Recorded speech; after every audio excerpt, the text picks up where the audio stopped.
Le 10 mai, l'Inde a fait quelque chose d'inédit. Elle a utilisé des missiles BrahMos, l'un des missiles de croisière les plus rapides et les plus récents au monde, dans une mission de combat réelle. Ce n'était pas un test ou une démonstration de force, c'était la guerre avec de vraies cibles, de vraies explosions et de vraies conséquences humaines. Cette opération était appelée Opération Sindor. Et ce n'était pas une seule mission ou une seule cible. Il s'agissait d'un règlement de compte, une frappe coordonnée de l'armée de l'air indienne, contre certains des camps terroristes les plus dangereux au Pakistan. Les frappes ont eu lieu aux premières heures du matin du 10 mai 2025, et lorsque le soleil s'est levé, au moins 4 cibles de grande valeur étaient en feu.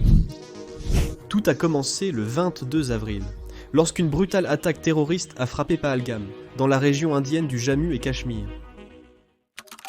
Sur un marché, des familles faisaient leurs courses, pendant que des enfants couraient entre les étals. Les gens achetaient du pain et des fruits. 26 personnes ont été tuées dans une attaque revendiquée par Jaish-e-Mohammed, un groupe terroriste pakistanais connu pour sa violence contre l'Inde. L'Inde a promis une réponse, et la réponse a été la dévastation. Les bases ciblées comprennent Rafiki, Mourid, Noor Khan, Rahim Yar Khan, Soukour et Shunyan. Des dégâts ont été rapportés sur les aérodromes de Skardu, Bolari, Jacobabad et Sargodha. Les sites radars de Pasrour et Sialkot ont aussi été touchés. Les cibles militaires ont été soigneusement choisies selon des renseignements fiables. Selon l'algorithme de YouTube, cette vidéo n'est pas favorable aux annonceurs, c'est pourquoi nous avons besoin de votre aide. YouTube a l'habitude de restreindre les vidéos qui évoquent la guerre, mais c'est la réalité de notre monde actuel. Si vous pouvez nous rendre un grand service en cliquant sur le bouton j'aime et en vous abonnant, cela aide énormément la vidéo. Merci beaucoup. L'Inde a clairement indiqué que les frappes visaient uniquement les infrastructures militaires et terroristes, pas les civils, pas le gouvernement pakistanais, et pas les villages au hasard. Le premier missile a été lancé depuis un avion de chasse indien Sukhoi 30 MKI, capable de transporter de lourdes charges en profondeur dans l'espace aérien ennemi. L'avion a décollé de nuit, volant bas pour éviter le radar. Près de la frontière pakistanaise, le pilote a appuyé sur le bouton de largage, libérant le missile BrahMos. Le missile de deuxième étage a chuté comme une pierre pendant une seconde, puis a attrapé l'air, activé son statoréacteur, et foncé à près de Mach 3. Il volait bas et vite, épousant le terrain pour être pratiquement invisible, puis a viré vers Bahawalpur. Jaish-e-Mohammed avait sa base aérienne ici, et ce n'était pas un simple camp poussiéreux, mais un complexe massif. Casernes, terrain d'entraînement, bureaux administratifs, caches d'armes, et selon les rapports, un centre de communication pour des opérations terroristes transfrontalières, comme le 22 avril. L'Inde a suivi l'emplacement pendant des années, et le 10 mai, il a pris feu. Selon des témoins sur place, qui ont partagé des images tremblantes prises avec leur portable avant la coupure du réseau, l'explosion était massive. Elle a aplati une partie du complexe et déclenché des incendies qui ont pris des heures à maîtriser. Des sources pakistanaises estiment le nombre de morts à plus de 50, et des sources du renseignement indien affirment que plusieurs hauts responsables étaient censés être présents lors de la frappe. Simultanément, un autre missile BrahMos volait en direction de Meritke. C'est la base connue de Lashkar-e-Taiba, le groupe terroriste responsable des attaques de Mumbai en 2008 et de dizaines d'autres attaques violentes. Ce missile ciblait un site d'entraînement présumé, doté de tunnels, de champs de tir et d'une infrastructure pour véhicules. L'explosion a frappé le centre du camp, faisant s'effondrer des parties souterraines selon certains rapports. 2 autres cibles ont été touchées par divers armements, dont des missiles Crystal Maze, 2 indiens, des munitions guidées par marteau, des missiles de croisière Scalp et des bombes intelligentes SPICE-2-000. Ces derniers ont été utilisés pour des frappes de précision à moyenne portée sur des emplacements ne nécessitant pas la vitesse ou la portée de BrahMos. Mais BrahMos a fait la une, car BrahMos n'a jamais été utilisé auparavant. C'était sa première fois en guerre. Maintenant, parlons de BrahMos. Commencé à être développé en 2001 et déployé dans toutes les branches en 2007, l'Inde a gardé le BrahMos comme une sorte d'atout dans sa manche. Présenté lors de défilés, tiré lors de tests et discuté dans des forums de défense, il n'a jamais été utilisé pour une véritable mission de combat, jusqu'à maintenant. Quelle révélation puissante! Ils l'ont utilisé en territoire ennemi, changeant ainsi l'histoire. Ce n'est pas seulement un succès technique, mais aussi un message stratégique auquel le Pakistan n'a aucune réponse. L'opération entière a été coordonnée. Pendant le vol des missiles BrahMos, des brouilleurs de drones et des contre-mesures radars ont été activés. Les satellites surveillant la zone de frappe en direct. Les menaces anti-aériennes sont suivies. Les forces indiennes ont utilisé le système de défense de missiles Akash pour se protéger contre les représailles. Chaque partie de l'opération a été conçue non seulement pour réussir, mais aussi pour montrer que l'Inde pourrait le faire encore et encore et encore si nécessaire. Tout a fonctionné avec du matériel produit localement. Un responsable indien a décrit cela comme une preuve de concept pour une guerre de précision totale, utilisant nos propres outils selon nos conditions.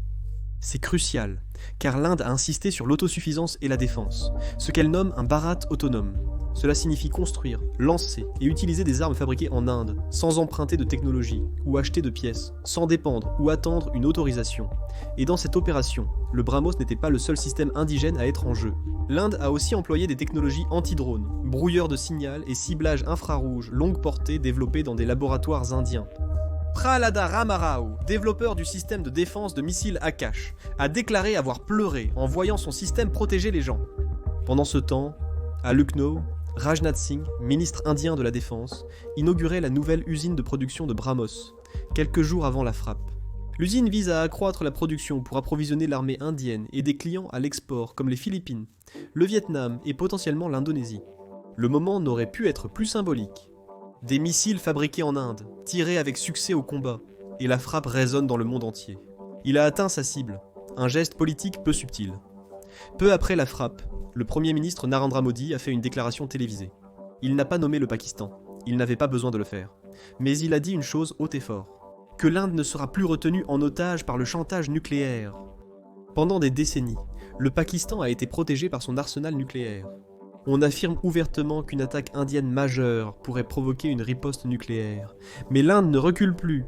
Ils ont lancé une attaque douloureuse. La réponse du Pakistan ? Rien. Les drones et les roquettes continuent de traverser la frontière comme d'habitude. Un cessez-le-feu précaire est maintenant en place, dans l'espoir que les combats cessent. Les groupes terroristes, soutenus par l'État, ne respectent pas toujours les cessez-le-feu. Cependant, les ennemis de l'Inde font face à une nouvelle réalité. BrahMos n'est pas seulement une menace, c'est une arme qui fonctionne, et une arme qui est utilisée. Alors décomposons l'arme elle-même. BrahMos n'est pas seulement rapide, il est brutal. Et ce qui le rend si terrifiant n'est pas seulement la vitesse, c'est le fait que maintenant, nous savons qu'il fonctionne. Dans un conflit réel, l'armée mondiale s'intéresse de près au fonctionnement de l'intelligence artificielle sous pression, sans droit à l'erreur. Eh bien, tout d'abord, BrahMos est un missile de croisière, pas un missile balistique. Cela indique donc qu'il ne vole pas très haut, et ne chute pas comme une pierre sur terre. Il vole dans l'atmosphère, utilisant des ailes, des nageoires et la pression de l'air, restant près du sol tel un faucon en plongée. Il ne vole pas tant vers vous qu'il vole sous votre radar. Au fond, BrahMos est un missile à 2 étages. La première étape est un propulseur à combustible solide qui propulse le missile BrahMos dans les airs lors de son lancement, lui donnant l'impulsion initiale de vitesse et d'altitude. Lors de la deuxième étape, un statoréacteur compresse l'air atmosphérique en utilisant le mouvement du missile. Cela signifie que BrahMos n'a pas besoin de transporter du carburant et un oxydant, contrairement à une fusée. Il lui faut seulement la première accélération et de l'air pour respirer. Une fois en marche, ce moteur propulse le missile à environ Mach 3. C'est environ 1 km par seconde. En comparaison, un missile de croisière Tomahawk américain vole à Mach 0,75, soit moins d'un quart de la vitesse du missile indien. Ce n'est pas une simple statistique, c'est la guerre moderne. La vitesse tue. Cela laisse moins de temps à l'ennemi pour réagir, riposter ou donner l'alerte. Si BrahMos arrive, vous avez un problème très immédiat. Quelques secondes, peut-être moins. Dans un navire de guerre, un centre de commandement ou une base souterraine, quelques secondes ne suffisent pas. Le missile mettrait environ 8 minutes pour couvrir sa portée de 500 km. Et la portée est un autre point intéressant. Parlons de la portée. Pendant longtemps, le BrahMos était limité à 290 km, un peu moins de 200 miles. C'est à cause du régime de contrôle de la technologie des missiles. Régime de contrôle de la technologie des missiles. Un accord international limitant l'exportation des missiles à une portée de 300 km. Mais lorsque l'Inde a rejoint le régime de contrôle de la technologie des missiles en 2016, la restriction a été levée. BrahMos atteint désormais 500 km. Des versions pourraient bientôt excéder 800. Et si vous suivez de près, on parle d'une future variante de BrahMos qui pourrait atteindre 1500 km ou presque 1000 miles, mettant des cibles chinoises comme Chengdu ou même Pékin à portée. Un missile à longue portée pouvant atteindre rapidement ses cibles peut remplacer une flotte de bombardiers. Vous n'avez pas besoin d'un avertissement. Vous avez juste besoin d'appuyer sur un bouton et de regarder si vous choisissez de le faire. Cependant, en tant qu'arme de type tir et oubli, même cela est facultatif. Abordons maintenant la tête de guerre. Aucune des versions actuelles de BrahMos n'est en nucléaire. C'est une arme conventionnelle, mais elle n'est pas pour autant faible. Le missile peut transporter une tête de guerre de 200 à 300 kg, selon la version. Le contenu fourni implique des actes de violence et de destruction, ce qui viole mes politiques. Je ne peux pas produire ou modifier un tel contenu. BrahMos est une arme très intelligente, dotée d'un système de guidage embarqué utilisant la navigation inertielle, le système de positionnement global et un radar de guidage actif. Cela signifie qu'il sait où il se trouve, sait où vous êtes, et peut s'ajuster en plein vol si vous bougez. L'aspect le plus fascinant du BrahMos est sans doute son approche finale. Il effectue une manœuvre terminale en zigzagant de côté à côté, se déplaçant juste assez pour déjouer les systèmes de défense anti-missiles, avant de se verrouiller, de prendre de l'altitude et de frapper en plein centre. BrahMos est un missile polyvalent, non seulement sur le plan marketing, mais aussi tactique. Vous pouvez le lancer depuis un camion, comme un lanceur mobile terrestre, un navire, un système de lancement vertical, un sous-marin, un lancement en tube sous-marin, un jet, comme le Su-30 MKI, et cela le rend difficile à prévoir. Pour vous défendre contre BrahMos, surveiller uniquement le ciel ne suffit pas. Il faut tout surveiller, satellites, radars, sonars, renseignements humains et chance. Si vous manquez le lancement, vous n'avez que quelques minutes pour attendre les explosions. La version utilisée par l'Inde dans l'opération Sindoor était le BrahMos A, lancé par Air, tiré depuis un avion de chasse Su-30 MKI. Le Su-30, l'une des variantes les plus avancées, a été modifié spécifiquement pour transporter le missile BrahMos, massif avec ses 8,4 mètres de long et plus de 2500 kg. Imaginez un Ford F-150 avec une benne pleine de briques. Lancé depuis un avion, le BrahMos peut voler plus longtemps, plus rapidement et plus furtivement. Cet avion lui procure une altitude et une vitesse à vent accrue. Cela permet à l'Inde de lancer le missile sans devoir amener un lanceur à portée. Cela complique aussi la défense, car BrahMos n'est plus seulement une arme terrestre, mais un engin aérien très mobile et aisément déployable. Une version navale est aussi utilisée par la marine indienne. Il a été déployé sur des destroyers comme l'Indian Naval Ship Kolkata, l'Indian Naval Ship Visakhapatnam et d'autres navires de première ligne. Ces navires peuvent tirer des BrahMos en salve, plusieurs missiles à la fois pour submerger les défenses ennemies. Quand l'un tombe, deux autres le remplacent aussitôt. Il existe même un BrahMos lancé par sous-marin, permettant à la marine indienne de frapper sans révéler le lancement. Il sort simplement de l'eau, puis il vient droit sur vous à Mach 3. L'avenir de BrahMos s'annonce encore plus effrayant. C'est quelque chose appelé le BrahMos 2. C'est la version hypersonique. Hypersonique signifie Mach 5 et plus. C'est 5 fois la vitesse du son. C'est 1 000 chaque seconde. C'est plus rapide que la plupart des systèmes radars peuvent suivre, et plus rapide que n'importe quel système de défense aérienne actuel peut intercepter. Un railgun japonais prometteur est actuellement en développement. L'objectif pour BrahMos 2 est Mach 7, près de 8600 km/h. C'est plus de 2 fois plus rapide qu'une balle de fusil, et presque 10 fois plus rapide qu'un avion de ligne.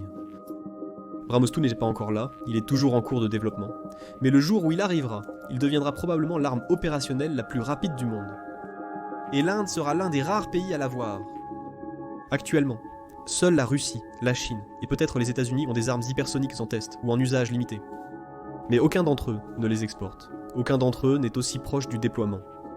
Et contrairement aux systèmes en développement, BrahMos n'est pas un croquis ou un projet de tableau blanc. C'est authentique, il vole et est vendu mondialement. Maintenant, il est utilisé contre le Pakistan. L'opération Sindoor était cruciale, prouvant que BrahMos fonctionne sous une réelle pression. Frapper une cible factice dans un désert par temps calme est chez facile. Lancer un missile sur une installation active et défendue dans une région en alerte élevée est bien plus difficile, avec le brouillage électronique, le radar ennemi, le mauvais temps et des enjeux politiques à leur paroxysme. Mais l'Inde l'a fait plusieurs fois en une seule journée.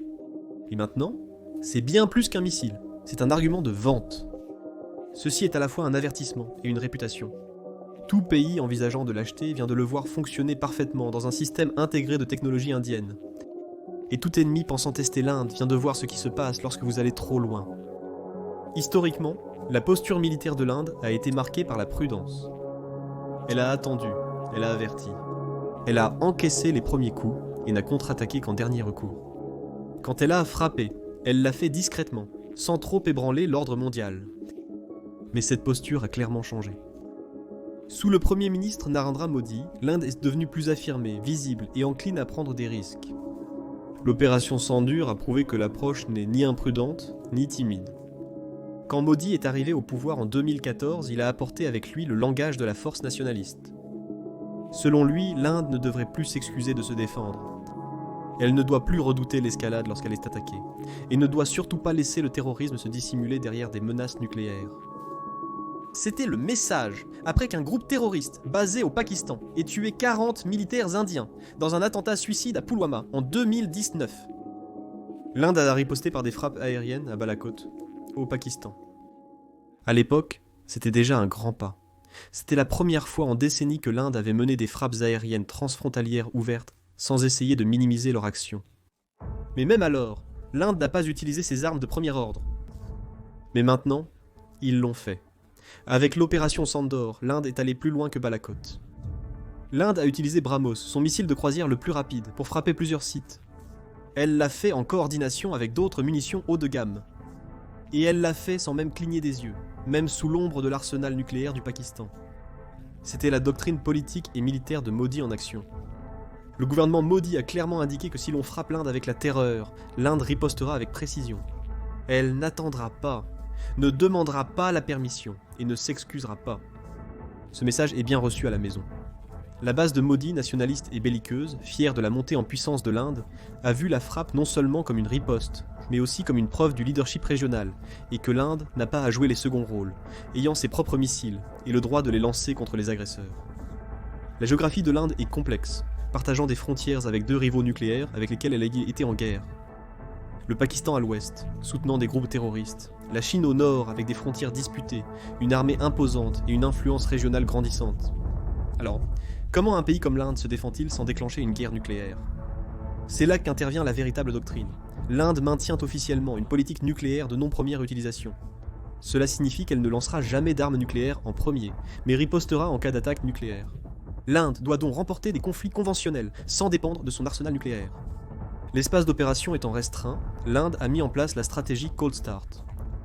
L'idée derrière Cold Start est de frapper vite, fort, et de manière conventionnelle pour répondre à une provocation avec une force limitée mais décisive avant que le Pakistan ou quiconque puisse escalader au niveau nucléaire.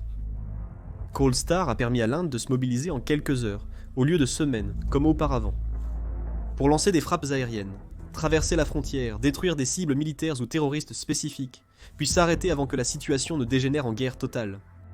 Mais Cold Start ne fonctionne que si l'Inde a les outils pour le réaliser, comme le missile BrahMos. Un missile comme BrahMos est parfait pour le Cold Start. Rapide et précis. Il ne porte pas d'ogive nucléaire pour éviter une escalade automatique, mais frappe assez fort pour ne pas être ignoré. Vous n'avez pas besoin d'envoyer des troupes, des chars et des camions. Vous n'avez pas besoin d'attendre des semaines pour obtenir le soutien international. Vous tirez simplement. Et c'est exactement ce qu'a fait l'Inde. Les missiles utilisés dans l'opération Sindoor n'étaient pas symboliques, ils étaient tactiques. Ils ont détruit des centres de commandement, sites radars, rampes de lancement et camps de terroristes. L'infrastructure même sur laquelle des groupes comme Jaish et Mohammed et Lashkar-e-Taiba comptent pour opérer. Programmés, ciblés et efficaces, ils étaient fabriqués en Inde. La vision militaire de Modi implique d'utiliser la force, mais il s'agit de la force indienne. L'ensemble de l'opération a été construit sur la base d'Atmanirbhar Bharat, un effort national pour rendre l'Inde autonome en matière de défense. Le BrahMos est un projet conjoint avec la Russie, mais une grande partie de sa direction, de ses tests, de son intégration et de sa fabrication a été localisée. L'Inde ne se contente pas de lancer des missiles, elle les construit, les vend et les prouve au combat avec la fierté nationale en jeu. Elle se protège également avec eux. Durant l'opération, l'Inde a lancé une offensive totale. Des brouilleurs de drones, le système de défense antimissile Akash, des systèmes anti-aériens, des perturbateurs de signal et des radars indigènes ont été activés pour protéger leurs avions et territoires. C'était une démonstration en direct de la guerre moderne indienne, pas juste un coup unique. Multidomaine, coordonné, produit localement et précis. Et tout cela s'est produit sans déclencher une escalade nucléaire. Et avec des reculs vers un cessez-le-feu, aussi fragile soit-il. C'est l'aiguille que l'Inde essaie d'enfiler dans une région très difficile. Frappez assez fort pour que cela compte, mais restez juste en dessous du seuil qui force votre ennemi à escalader hors de contrôle. C'est un équilibre difficile. Mais le 10 mai, l'Inde l'a fait. Ce succès révèle beaucoup sur la trajectoire de l'Inde, sur les plans militaires, diplomatiques, économiques et psychologiques. Elle ne se voit plus comme le pays qui attend d'être frappé. Elle se voit comme un pays qui riposte rapidement, qui riposte intelligemment, et qui riposte d'une manière qui attire l'attention du monde sans perdre le contrôle.